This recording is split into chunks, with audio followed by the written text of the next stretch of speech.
As I got back from my stayed there with the letter. He's got this. All right, we need a big slide over, please, and a scoot up, like right here. You guys are kind of know each other. Or you like.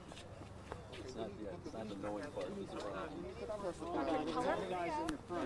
You remember Wade Kapszukiewicz? Absolutely. How are you, sir? How do you pronounce your name? Kelleher. See, I'm suspicious of people with difficult to pronounce last names. Very phonetically straight. That start with K. And this is his wife. I'm sorry, don't. Faith. Gotcha. Nice to meet you. This is Wade. Sorry. Different name with a K. That's has multiple. Yes, sir. Yeah, mine's a little more straightforward. Okay. But it's Kelleher. Yes, sir. Yeah, don't forget the H. That's everybody likes to drop the H. Key part of it. That's okay. I just feel like. Are you ready?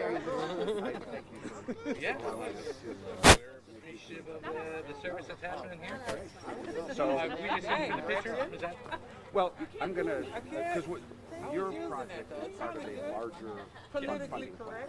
This is, I don't know if you follow the $180 million. Yeah, a little bit. Doug was briefing me a bit too. I spoke to Doug yesterday. What I'm announcing is how we're going to spend the entire thing. Now, part of it, 10 million of it is not all 10 million in your house. I got more if you got. So I'll just talk about that. So there will be a lot of stuff not related to your project, but I would like you to, if you're interested, they always see me and they don't, but to kind of have the human face of how people are going to benefit from what we're doing. Sure. So, is that okay? Yep, absolutely. Okay. All right. What's that? If there was anything, just basically thank the city. There's nothing you can say that is just how this would be helpful, to you. And I thought you were objecting when I said we just have to put a human face on it. I thought you were saying, yeah, that doesn't apply to you. You got to be a human. So, all right. Well, this is note to self. We might need a larger podium. This used to be a speed bump until the street was repaved. Okay. So hoping we get those back sometime. If I rest this like this, does that still allow your microphones to work and everything? I'll take silence as a yes. So, is everyone all ready? And I know we're streaming it live on Facebook and doing all of the modern means of communication. All right, well, thank you, everyone, for being here. This is an exciting day for Toledo. This is a monumental day for Toledo. We are taking another step in the proper investment of the $180.9 million of American Rescue Plan funding that Toledo received from the federal government. There will be some logistical housekeeping points I'll get to later in my remarks about the ordinance we're introducing and the timeline, and Councilwoman McPherson is here, and certainly there's going to be a role for City Council. But before I get into that logistics, just sort of view from 30,000 feet.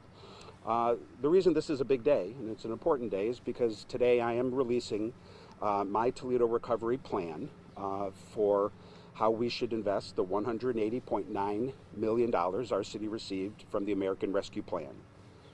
Every Toledoan in every neighborhood of our city will benefit from this. Every Toledoan in every neighborhood will benefit from the things that we intend to do in the Toledo Recovery Plan. Today we are releasing the plan. It is already up online. We have provided hard copies of it to members of the media here today. I think it's 33 pages. It's very thorough. And after my sort of general remarks, I'll kind of go through page by page without too much of a professorial tone to kind of explain the logistics. But here are some highlights. In no particular order, I believe these are the highlights of what is contained in this once-in-a-generation opportunity we have. This plan will add well over 100 additional safety forces to our streets. Most of them police officers. Here are how the numbers break down. Next year alone, we will see a net gain of 46 firefighters. We're having an 80 officer, actually 240 officer fire classes. When you bake into the cake the retirements that are expected next year, that's a net gain of 46 firefighters. But probably more timely, in a moment in our country's history where public safety is a national discussion, this plan adds nearly 100 additional police officers to the streets of Toledo.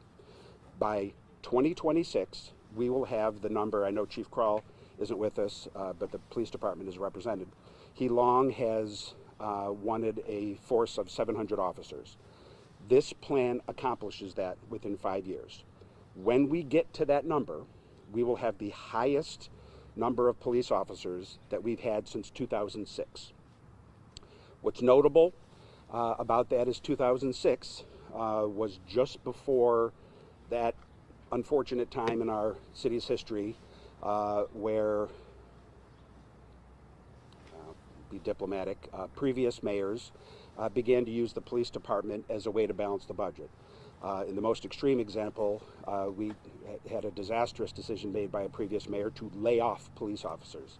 In fact, the only time since the Great Depression that police officers were laid off 75 police officers. And that began an era of about 10 or 15 years where administration after administration would use the police department to balance the budget. And the size of the force went down, down, down. Finally, this enables us to correct the damage that was done, beginning with those layoffs and continuing to present time. I think everyone here knows how important growing the size of the police force has been for me. It was a core promise I made when I ran 4 years ago, and in fact, next week we will have 634 officers in our department. That is a net gain of 32 officers since I became mayor. Might not seem like a large increase, but when you consider that the size of the force had declined for 12 consecutive years, even a growth of a net of 32 officers is pretty significant, but the work's not done. Too much damage had been done by those previous administrations. This plan enables us to grow to 700 officers, the highest level we will have been at in 20 years. When I talk about how this plan benefits everyone in every neighborhood, the addition of well over 100 additional safety officers, police and fire, primarily police, is a core part of what I'm talking about. As was reported earlier, but it deserves reinforcement, $40.5 million investing in the youth of our community, in youth programming, youth sports, youth enrichment programs, summer jobs, etc. $40.5 million. That is a significant investment. It's a historic investment in the children of our community. We are here today at the home of Mr. and Mrs. Kelleher. Did I do that right? Yes. I always have a hard time with difficult to pronounce last names that start with K. One of the reasons that we're here, and we'll hear from them in a moment, is because of the next thing I'm about to announce.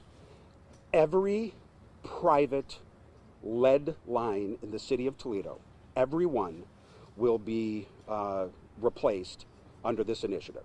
Every single one. There's been talk about lead as an issue, and we have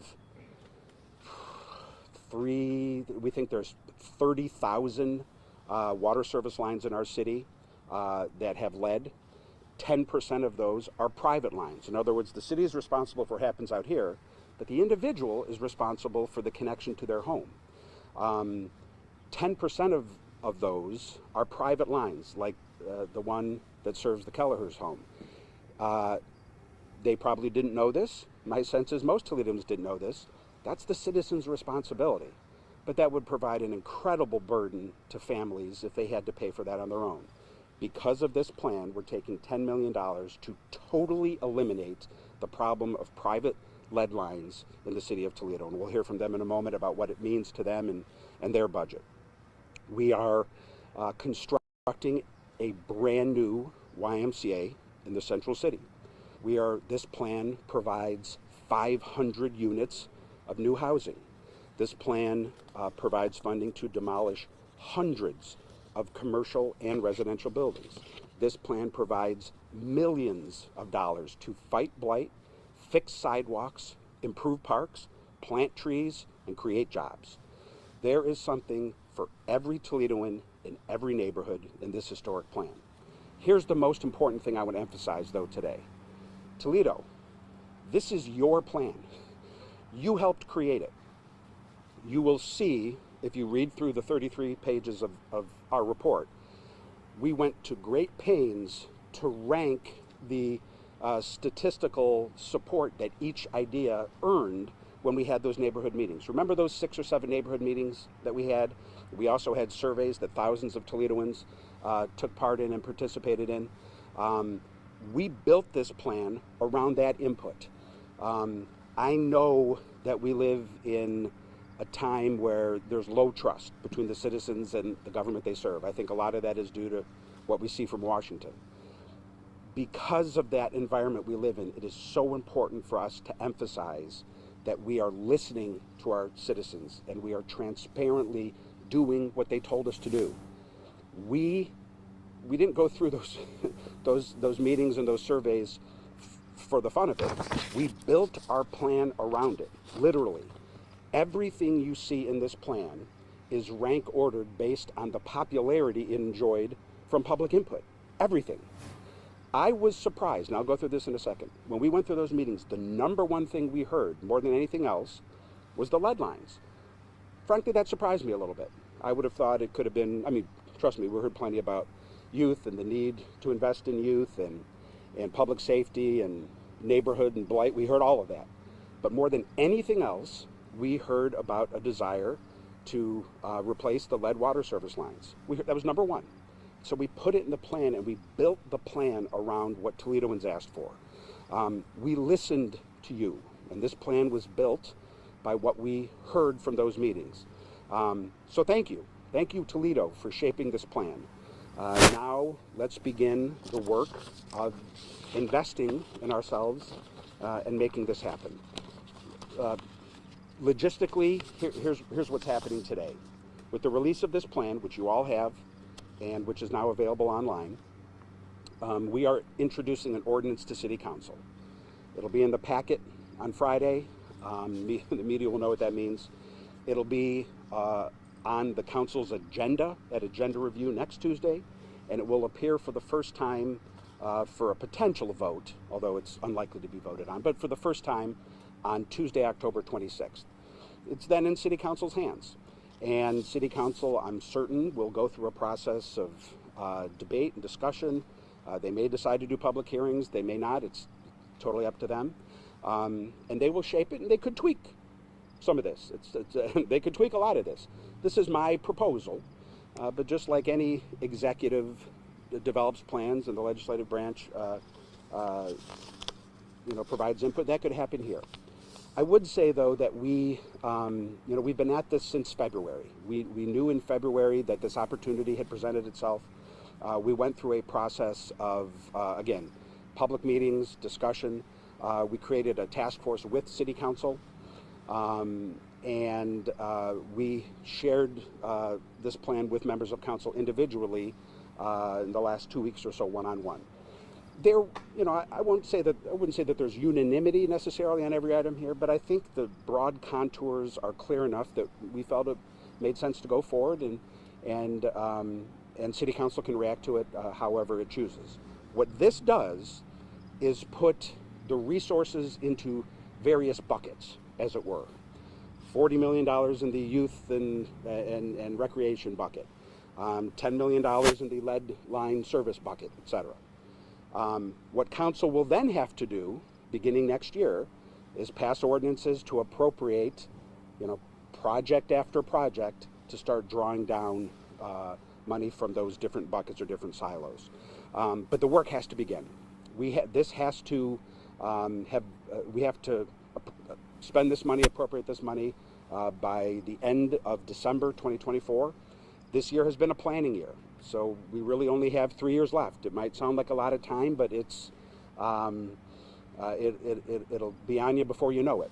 So we need to start this process. We need to begin investing these resources if our city is going to become what we want it to be. Very quickly, I want to go through, because I know we might have behind me, in addition to Councilman McPherson, we have members of my team, my cabinet, the administrators of the city, the people who represent the various departments who are going to be in a position to spend these resources. Some of them may want to speak, Councilwoman may want to speak, and I know we want to hear from the citizens who are going to benefit. As you go through this, and I guess it's sort of difficult to do with the small podium that I have, one of the things I want to emphasize again is, and on several of the pages, and helpfully the pages are not numbered for me, so I can't even tell you what pages they are, but you will see throughout the report pages that look like this. What this does is it breaks it down to on every category. It shows what the citizen input was on every category. So here we learn that maintaining city services was the most important thing in the subsection of city service. But providing premium pay to our employees was the least important to the public. I understand that. There's still premium pay in there, but that was the least important thing for the public. That I really want to emphasize that, because it shows just how hypersensitive we were to making sure that what the public said to us at those meetings, we ended up doing. So under green and healthy housing, again, under all of the things that could mean, replacement of lead water service lines, the single most popular item, the most talked about item, the most requested item at our meetings. Grants to landlords to make their properties lead safe for tenants, that was the least popular. Still very popular, still more popular than unpopular, but that just happened to rank at the bottom. So I don't want to bore the audience and you by going through page by page, but I really want there to be a focus on how closely we aligned our plan with what we heard from the public. But again, big picture, over 100 brand new police and firefighters to grow the size of our force. And in the case of the police department, the largest level it's been in 20 years. 500 additional units of housing.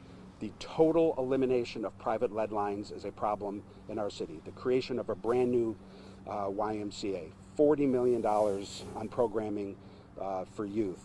Millions of dollars to fight blight, to demolish homes, to fix sidewalks, plant trees, improve parks. This program changes the trajectory of our city in a positive way for generations to come. I look forward to City Council considering it and debating it. And I'm really looking forward to the calendar turning over to January to begin the work of investing in our city. We want to highlight the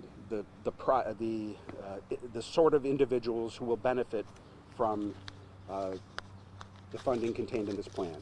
As you will see on one of the unnumbered pages, we are spending $10 million to make available grants, not loans, but grants to families like this, so that when their lead water service lines that privately go to their home need to be repaired, they don't have to pay for it. So I don't know if, Patrick, you want to say anything, or both of you come there. I assure you they're tired of hearing from me. So if you just want to give your perspective. So we're just very grateful. We were made aware of our lead service lines earlier this year. The replacement is a costly endeavor, and we have another child on the way here and a 4-year-old in the house, and so it's a relief, kind of in a mental health and a physical health direction here. So I don't have much more to offer to that, but we are very grateful. Trying to budget for this replacement was going to be an interesting endeavor, and hearing from the city and this plan certainly right up the direction of what we care about here when it comes to the city's infrastructure. So I think that's all. Good. Unfortunately, you have no future in politics. You were much too succinct. But, there's 3,000 of these private lines, and, the cost can vary, but it's it could be $2,500, $3,000. You add those two numbers, you multiply those two numbers, you'll get something close to $10 million. I'm sure you weren't looking forward to an unexpected and unplanned $3,000 bill at some point.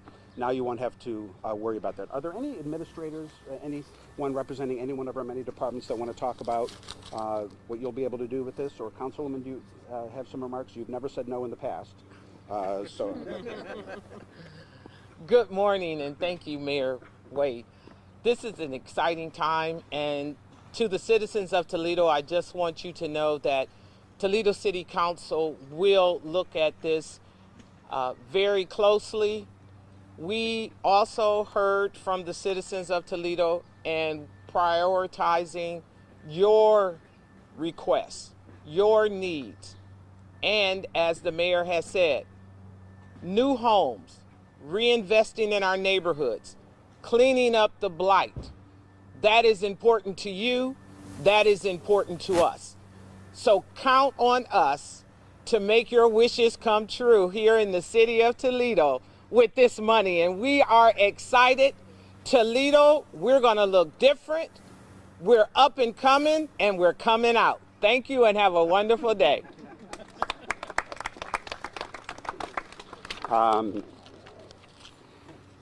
I work so hard to have all the stats and the technocratic stuff accurate, and then Councilman McPherson always comes in and gets quoted with her charisma. So, just if I don't know if you want to go through each one of these, but running through the big categories, you see the largest individual category, $80.9 million. Goes to making sure that we maintain the basic level of service, but more than that, it's from that source of funding that we grow the police department by almost 100 officers, grow the fire department. Other main categories, green and healthy housing, $24 million. Well, what does that mean in particular? $10 million from that $24 million is the program that we've talked about here, but there's also $4 million for beefed up home code compliance, home preservation grants, etc. Job creation and economic development is its own category. You'll see $6 million here to clean up, demolish, and redevelop brownfield sites. Think of the old Barron Steel site, the Elm Street Warehouse, the Champion Spark Plug, the Elder Bierman at Westgate. All of these are candidates for this $6 million. But also $5 million for water and sewer infrastructure in the new social innovation district. $1 million for a new program to promote healthy food options where we right now have food deserts. I see Mark Folk from the Arts Commission here. We make a $2 million, $2.5 million investment in our arts and culture.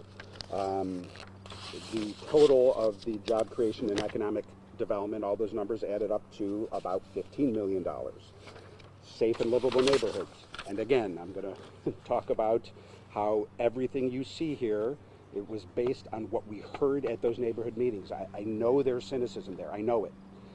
But unlike the city of Pittsburgh, not to criticize, who literally spent $300 million without a single public meeting and just went ahead and did it, darn it, we built the entire plan based on what we heard. And in some cases, it surprised us. I didn't expect the number one thing to be the lead lines. But since it was, here it is, and here we are. We built this around what we heard from the citizens. So under safe and livable neighborhoods, what was number one? Demolition of abandoned homes.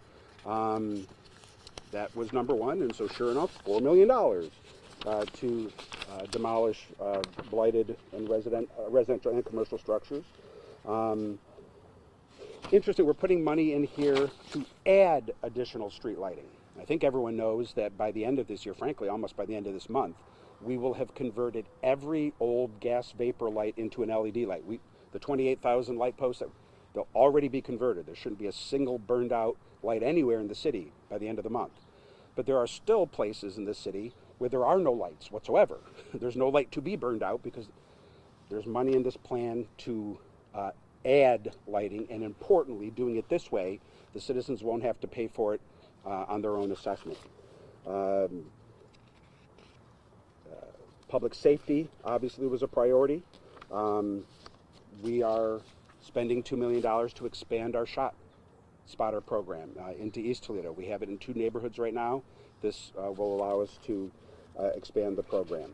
$2.5 million to replace sidewalks. That is a multiplier of more money than what we typically spend. Millions of dollars to improve our community centers and senior centers.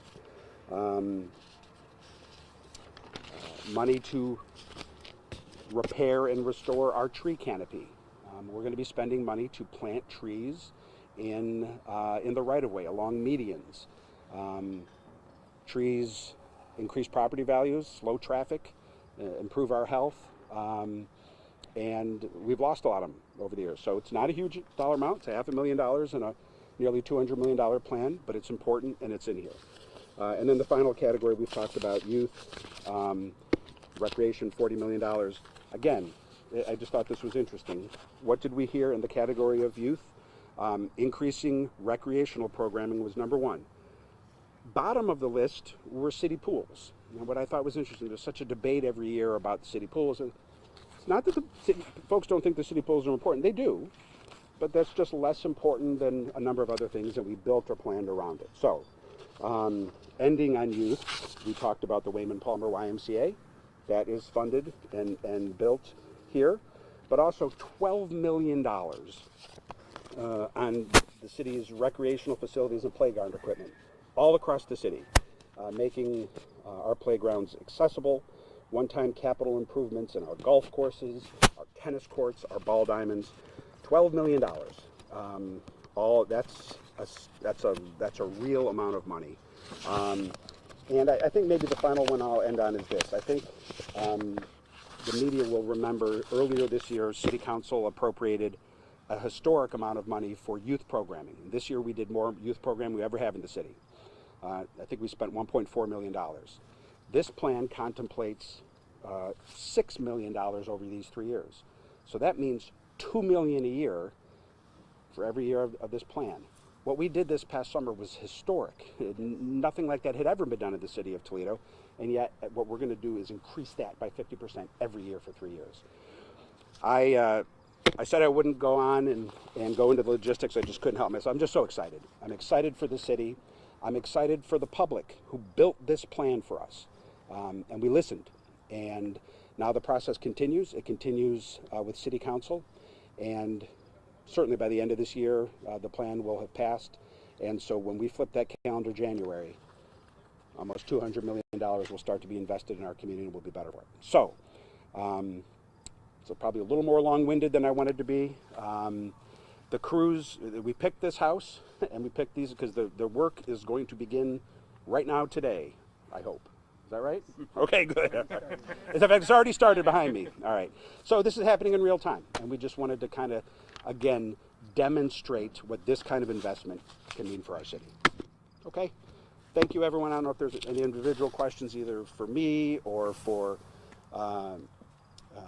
the real citizens, not the fake ones, or members of my administration. But we're excited about where this process is going to take us, and we're excited to get going. So, all right. Now all you workers can get to work, I guess. All right.